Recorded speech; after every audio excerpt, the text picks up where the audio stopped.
Good morning बच्चों। रीतिकाल के सुप्रसिद्ध कवि आचार्य केशव दास की रामचंद्रिका से उद्धृत अंगद रावण संवाद का हम अध्ययन कर रहे हैं। पिछले वीडियो में हमने अंगद रावण संवाद के कुछ अंशों का अध्ययन किया है। आज हम 16वें पद का अध्ययन करेंगे। शत्रु सब मित्र हम चित्त पहचानहि, दूत विधि नूत कबहु न उर आनहि। आप मुख देखी अभिलाष अभिलाषहु, राखी भुज शीस सब और कह राखहु। बच्चों, अंगद रावण का संवाद चल रहा है। जैसा कि मैंने पहले भी कहा था, अंगद को अपने पक्ष में करने के लिए रावण साम दाम दंड भेद सभी प्रकार से प्रयत्न कर चुका है।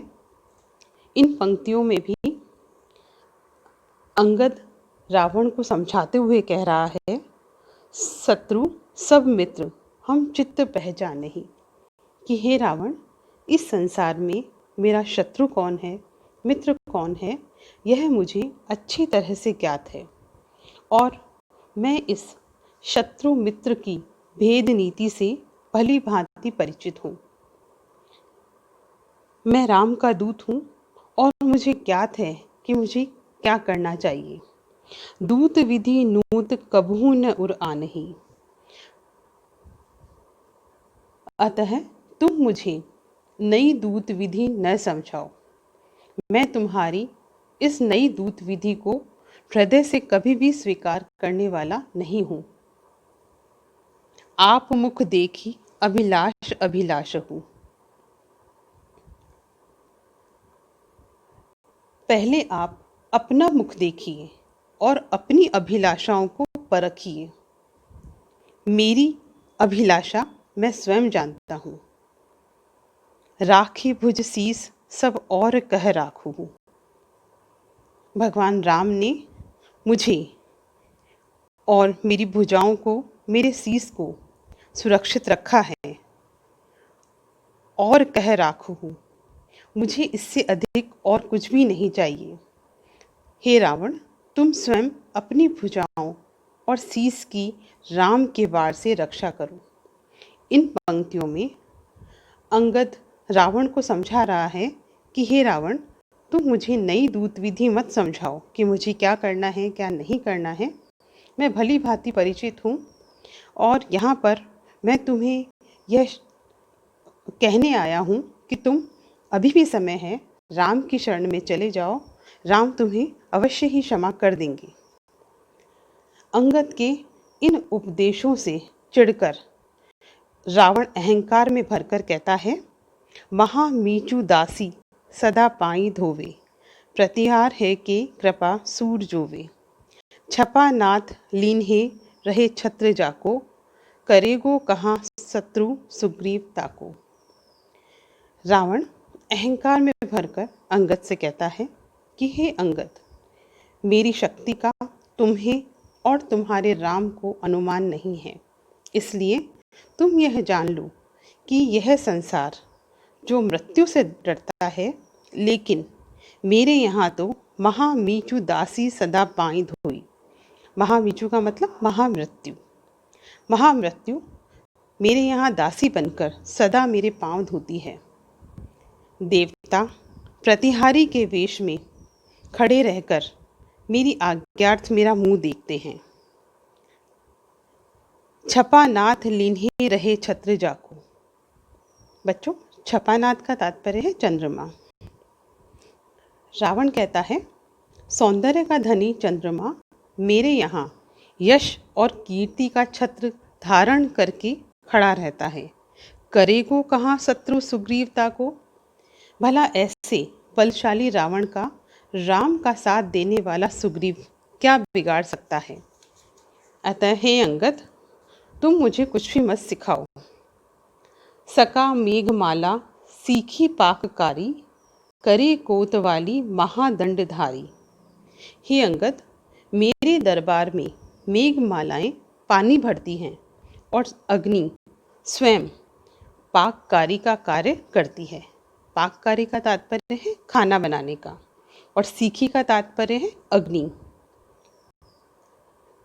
करे कोतवाली महादंडधारी, और महादंडधारी अर्थात यमराज स्वयं मेरे दरबार में कोतवाली का कार्य करता है। पढ़े वेद ब्रह्मा सदा द्वारा जाके, कहाँ बापुरो शत्रु सुग्रीव ताके। मनुष्य के भाग विधाता स्वयं ब्रह्मा मेरे दरबार में मेरी आज्ञा के अनुसार चारों वेदों का पाठ करते हैं। इस प्रकार मेरे जैसे बाहुबली, शक्तिमान और असीम शक्ति वाले रावण का राम और सुग्रीव बेचारे क्या बिगाड़ सकते हैं। बापुरों का तात्पर्य है बेचारे। अगला पद देखिए। रावण के कथन सुनकर अंगद कहता है, पेट चढ़ियो पलना पलिका चढ़ी, पाल की हूँ चढ़ी मोह मंड्यो रे। चौक चढ़ियो चित्र सारी चढ़ियो, गज बाजी चढ़ियो गढ़ गर्व चढ़ियो रे।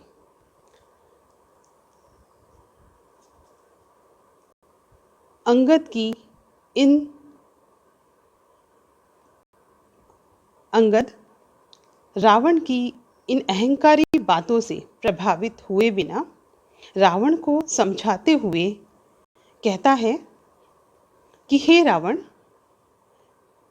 प्रत्येक व्यक्ति की भांति तू भी पहले अपनी माँ के पेट पर चढ़ा।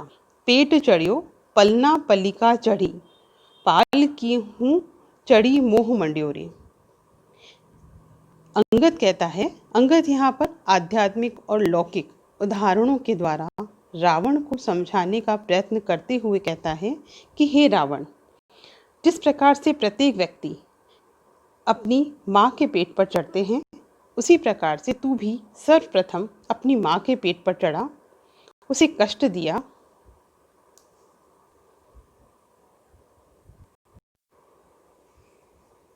अगला पद देखिए। पेट चढ़ियो पलना पलिका चढ़ी, पाल की हूँ चढ़ी मोह मंड्यो रे। चोक चढ़ियो चित्र सारी चढ़ियो, गज बाजी चढ़ियो गढ़ गर्व चढ़ियो रे। अंगद आध्यात्मिक और लौकिक उदाहरणों के द्वारा रावण को समझाने का प्रयास करते हुए कहता है कि हे रावण, प्रत्येक व्यक्ति की भांति पेट चढ़ियो, तू सबसे पहले अपनी माँ की पेट पर चढ़ा और उसे कष्ट दिया। फिर पलना पलिका चढ़ी, फिर बच्चों के पालने में चढ़ा और पल बढ़कर बड़ा हुआ। पाली का हूँ चढ़ी मोह मंड्यो रे। बड़ा होते ही झूलों और पालकियों में तू चढ़ा और तुझे अपने बड़े होने का मोह ग्रसने लगा। इसके बाद चौक चढ़ियो चित्र सारी चढ़ियो, गज बाजी चढ़ियो गढ़ गर्व चढ़ियो रे। उसके बाद जब तू थोड़ा और बड़ा हुआ तो तूने चौक चढ़ा, चित्र सारी पर चढ़ा। बच्चों, चित्र सारी से आशय चित्रशाला या घुड़शाला से है। जब रावण और बड़ा हुआ तो उसने हाथी घोड़ों पर चढ़ना शुरू किया। अंगद कहता है, गज बाजी चढ़ियो गढ़ गर्व चढ़ियो रे। गाजों बाजों के साथ हाथी घोड़ों पर तू चढ़ा और तेरा अहंकार बढ़ता ही चला गया। इस तरह एक के बाद एक मोह माया और अहंकार से पूर्ण होकर व्योम विमान चढ़ियो ही रहो, केशव सो सबहु न पड़ियो रे। अंगद कहता है कि तूने देवासुर संग्राम में देवताओं को पराजित कर कुबेर का विमान चुरा लिया और तू आसमान में जा चढ़ा। इतना होने पर तूने स्वयं को महाशक्तिशाली समझ लिया और जीवन के संघर्षों से कोई भी शिक्षा ग्रहण नहीं की। चेतत ना ही रयो चढ़ी चित्त सो, चाहत मूड चिताहू चढ़्यो रे। तेरा मस्तिष्क गर्व, क्रूरता और दर्प से इतना अधिक भर गया कि तू अपने चित्त में भी जा चढ़ा और तूने आत्मा की भी आवाज़ नहीं सुनी। अतः हे मूढ़, मूढ़ का तात्पर्य है मूर्ख, हे मूर्ख जीव, आज तक तू बुरे कार्य ही करता रहा, अब तुम्हारी चिता पर चढ़ने की बारी आ गई है। अब भी तू मूर्ख का मूर्ख ही बना हुआ है। अतः अब जल्दी से जाग जा और श्री राम की शरण में चला जा। अंगद के इन उपदेशों को नज़रअंदाज करता हुआ रावण राम की असमर्थता के सामने अपना सामर्थ्य प्रदर्शित करते हुए कहता है, निकारियो जो भैया लियो राज जाको, दियो काड़ी के जू कहाँ त्रास ताको।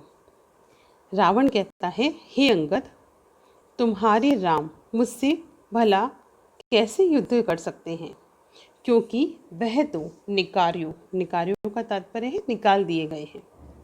निकारियो जो भैया, भैया का तात्पर्य यहाँ पर भरत से है।